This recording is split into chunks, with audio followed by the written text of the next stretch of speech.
Welcome to the Epoint post tutorials. Today, I am going to share how our systems change number of packs. Packs numbers will affect the average per packs analysis report in our backend system. How to get here? You may refer back my previous tutorial.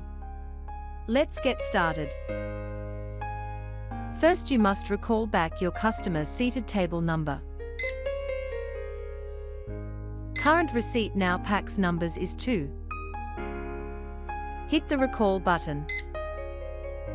Select the correct numbers of packs that you wish to change. And then hit the packs button. That's done changes on numbers of packs. End of day at X and Z report is under this section. Will show all packs numbers and relevant analytic on packs numbers. In Sales by Group section Analytic. As well in Sales by Sales period section Analytic. That's all for now.